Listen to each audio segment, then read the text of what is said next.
Okay, so today we're going to finish off the whole conversation on trigonometric identities because we're going to introduce a few new ones today called the sum, difference, and double angle identities.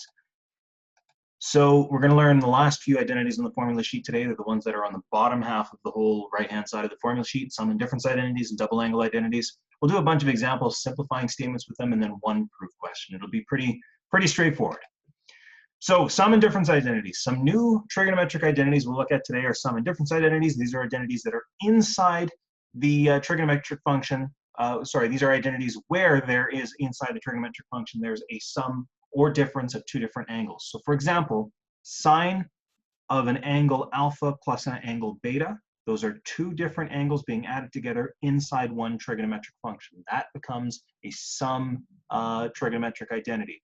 A difference one, of course, would be one where there is subtraction in there, sum and difference. Now, sum and difference identities can be used to split the function apart, so each angle is only in one trigonometric function at a time. So as you can see here, we'll just look at this first one. Sine alpha plus beta will become sine alpha cos beta plus cos alpha sine beta, right? So what they've done is they've actually split it apart so that these alpha angles and beta angles are in different trigonometric functions, so they're only in there one at a time. These have already been proven.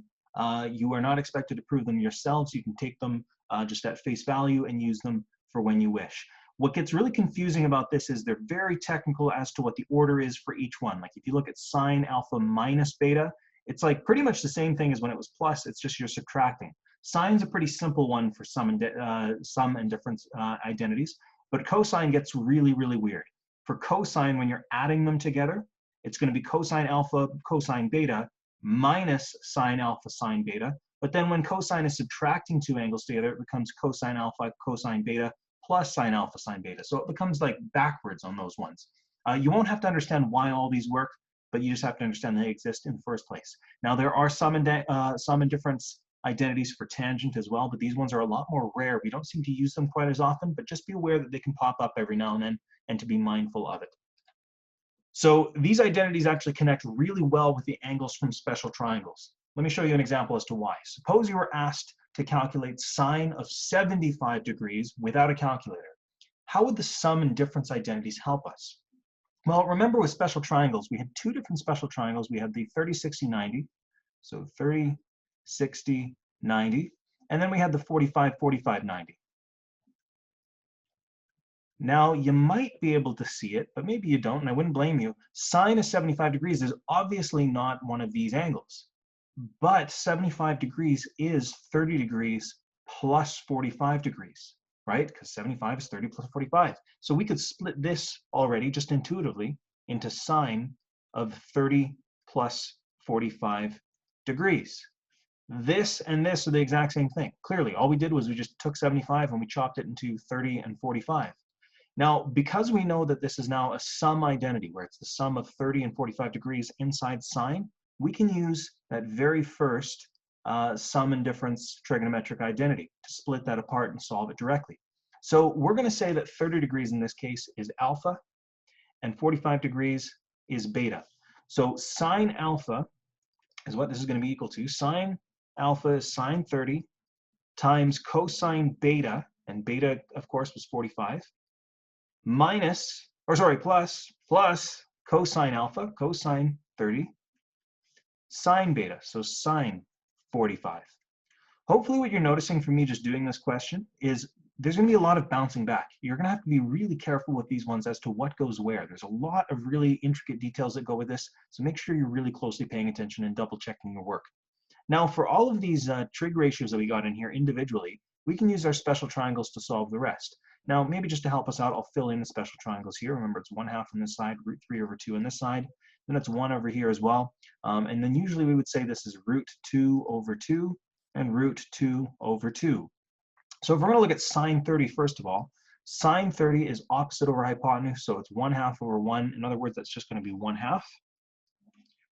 Cosine 45 is the adjacent over hypotenuse, so root 2 over 2 over 1. So root 2 over 2 over 1 is, of course, just root 2 over 2.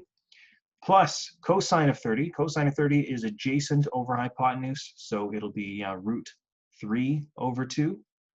And sine 45 is opposite over hypotenuse, so root 2 over 2. Now, stitching this all together, let's multiply these two together first. 1 times root 2 is root 2, over 2 times 2 is 4, plus root 3 times root 2 is root 6, over 4. So writing this as just one big fraction, because they already have the same denominator, we can just say that this is going to equal root 2 plus root 6 over 4. And that right there serves as what we call an exact value for this expression. It's an exact value because we didn't have to round it to any decimals or anything like that. There's not too much more we could go with this. You could plug it in a calculator, but you're going to notice you're going to get an irrational number. It's just going to have non-repeating decimals. So we'll leave it right at that. That's what that's going to be equal to. Sine 45 is equal to this.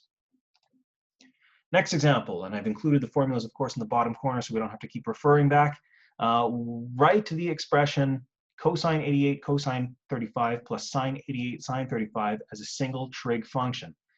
What is often easier for me is to start labeling these as alpha and beta. So I'm going to call 88 the alpha and 35 the beta on both of these.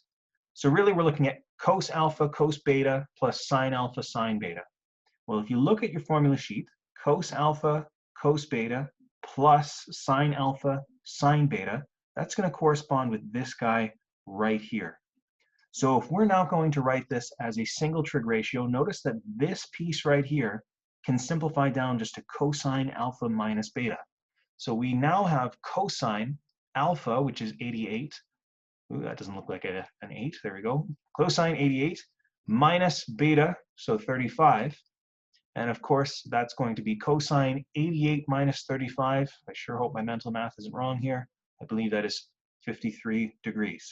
So cosine of 53 degrees, that would be the simplified form of this huge chunky thing right here. So it really helped us out in this case to get it down to just one expression.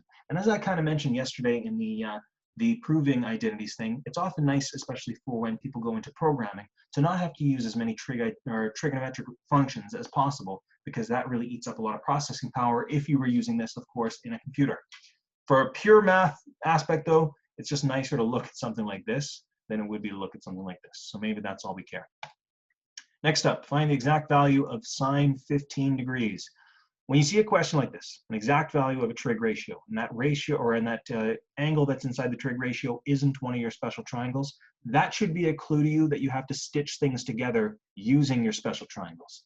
Remember, our special triangles were 30, 60, 90, and 45, 45, 90. Think about how we can get 15 degrees out of any of these numbers. Well, I can see 45 minus 30 would do that, so I'll instead write this as sine of 45 minus 30. That's going to be the same thing as sine 15. Since this is now a difference identity, we can look down where the difference identity is here, right here, and start filling this in. So 45 will be our alpha, and 30 will be our beta. So to rewrite this, we'll say it's sine 45 times cos 30 minus cos 45 times sine 30. This is going to be very much like that one we just did a few slides ago. Let's polish this off. I'll fill in these special triangles here just so we have them as a reference. There we go. Good to go. So sine 45, first of all, is going to be opposite over hypotenuse. So sine 45 is root 2 over 2. Cosine 30 is adjacent over hypotenuse, so it's going to be root 3 over 2. Minus cosine 45 is going to be adjacent over hypotenuse, so root 2 over 2. Sine 30 is going to be opposite over hypotenuse, so 1/2. Cleaning this up, root 2 times root 3 is root 6, over 2 times 2 is 4, minus root 2 times 1 is root 2, over 2 times 2 is 4. Write that as a single trig function, or sorry, write that as a single fraction. Wow, I'm getting tired here. Minus root 2 over 4. Boom, right there. Done. Very similar to the one that we did before for sine 75 degrees. Moving on. Find the exact value of cosine 5 pi over 12. Now we're dealing with radians here. This is naturally going to be a lot harder because there's going to be obviously fractions involved with this. But remember what I said on the last one. When you see find the exact value of a single trig function, that's your cue that you're going to be using special triangles. 5 pi over 12 is clearly not one of our special triangles, but if we think of special triangles in terms of radians, instead of 30 degrees, we can think of that as pi over 6. Instead of 60 degrees, we can think of that as pi over 3. And then for the 45-degree triangle, we can think of that as pi over 4. and pi over 4. Now, we want to think about how we can get 5 pi over 12. All of these are different fractions with different denominators. So maybe before we even start thinking about this, let's turn all of our special triangle fractions into something over 12. Well, pi over 6 is 2 pi over 12. Pi over 3 would be 4 pi over 12. And pi over 4 would be 3 pi over 12. Remember, we want to get 5 pi over 12, so think about these three angles and what you would have to add together to get there. Well, I can see quite clearly it's going to be 2 pi over 12 plus 3 pi over 12, so I will rewrite that now as cosine 2 pi over 12, which is pi over 6, plus 3 pi over 12, which is pi over 4. This is an addition or a sum identity for cosine, so cosine alpha plus beta, this is going to be the one we use. We'll say pi over 6 is alpha and pi over 4 is beta. Really, it doesn't matter which order is which. It's still going to work one way or another, but let's split this apart now. This is going to become cosine of pi over 6 times cosine of pi over 4 minus sine of pi over 6 times sine of pi over 4. And then again, it's just a matter of referring back to your special triangles. Again, if we're going to list the side lengths, we know this side is 1/2, root 3 over 2, and 1, root 2 over 2, root 2 over 2. Cosine pi over 6 is adjacent over hypotenuse, so that's going to be root 3 over 2. Cosine pi over 4 is is adjacent over hypotenuse, but on this guy, so it's going to be root 2 over 2. This is seeming pretty familiar, I think. Sine pi over 6 is going to be 1 over 2. Sine pi over 4 is going to be root 2 over 2. Multiply those together, root 6 over 4. This is so repetitive. Root 2 over 4. It's like the same answer every single time. What do you know? Root 6 minus root 2 over 4. That would be the exact same thing as saying cosine 5 pi over 12. All right, next one. Simplify sine pi plus x minus sine pi minus x. Wow, okay, so this one's a little bit different. Notice we have a sum identity and a difference identity all built into one. Let's split this apart because right now there's no way to simplify this directly, so maybe if we break these pieces into different pieces, maybe that'll help us out. I'm going to do this one here first, sine pi plus x. That's going to be this guy that we're going to use. So alpha is pi and beta is x in this case. So I would write that as sine pi cos x plus cos pi sine x. And again, I was just using this where alpha is pi and beta is x. I'll put brackets around that for now because now the next thing we're going to do is minus this guy, pi minus x, sine pi minus x. So we'll be using this one. Well, that's going to simplify down to sine pi cos x minus cos pi sine x. Okay, interesting. Let's now bring this through, I suppose. Notice this minus is going to have to double dip through the brackets here. First things first, actually, I'll just write it all out. So it'll be sine pi cos x plus cos pi sine x minus this piece right here. So sine pi cos x, but then minus minus becomes plus cos pi sine x. Notice we have a sine pi cos x and a sine pi cos x, and they're being subtracted. Oop, cos x, I accidentally pressed my button. Boom, right off the bat though, those are going to be gone because they're going to cancel each other out. This cos pi sine x plus this cos pi sine x are going to become 2 cos pi sine x because there's two of them. There's this one and there's this one. They're adding together, so we have 2 of them. There's one last thing we can do here. Cosine pi is something we can actually calculate. Think back to the unit circle. Remember that cosine of an angle is going to spit out the value of x at that angle. Well, pi is our angle in that case, so we're over here. Cosine of pi is therefore equal to -1. So this is like saying 2 times -1 times sine x. That means we're going to have -2 sine x as our most simplified answer. We can't go any further than that. Hopefully that makes some sense. Again, I was just applying the identities that we were given and going from there. All right, last bit of identities that we have to understand are called the double angle identities. This is because they have a double angle inside of them. shocking, I know, right? So in other words, there's like a 2 alpha inside of them. There's a double angle. Now in trigonometric proofs, we typically really don't like these. We usually try to get rid of them, but sometimes we have no choice but to use them. I'll do a proof a little later on with one of these. Again, generally speaking, you really want to get rid of them if you can. Let's see here, what's next? Okay, next example, simplify this to just one trigonometric ratio. All right, so I guess one thing we're going to want to do is actually use our identities. Now, I will be totally honest with you guys, I forgot to throw them into this, so it's not right on our page, but if I have a look on my formula sheet, we're going to write this as just one trig ratio. One thing I could try is to get rid of these double angle identities right off the bat.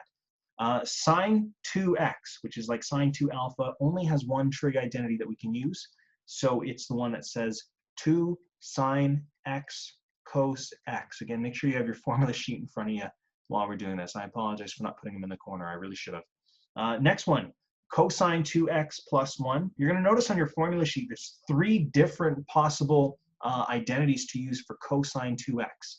Well, it's kind of a matter of intuition which one to use. There's often a best one to use, and the one that's usually best is whatever's going to cancel out anything that's attached to it.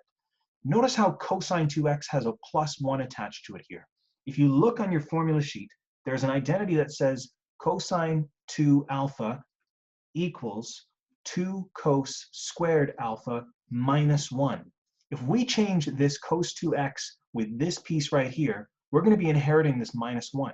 That minus 1 is going to cancel out with this plus 1, so maybe that's probably more ideal for us. Let's try throwing it in.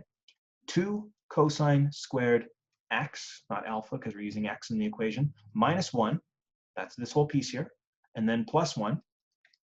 Those two pieces will cancel out, so yoink yoink. We're just left with 2 cos squared x on the bottom. Notice now you'd have these 2's that cancel out, and we'd have the cosine on the top and one of the cosines here on the bottom that cancel out. So we're left with sine x over cos x. And we want to go a little further with this though, because it says just one trig ratio. Hopefully you remember from a few days ago, sine x over cos x is actually just tan x. So that's simplified down just to one trig ratio. Next up, express as a single trig ratio 2 sine 4x cos 4x. Well, this is kind of like what we get out of our sine double angle identity. So sine 2 alpha equals, that's an alpha, there you go. Sine 2 alpha equals 2 sine alpha cos alpha.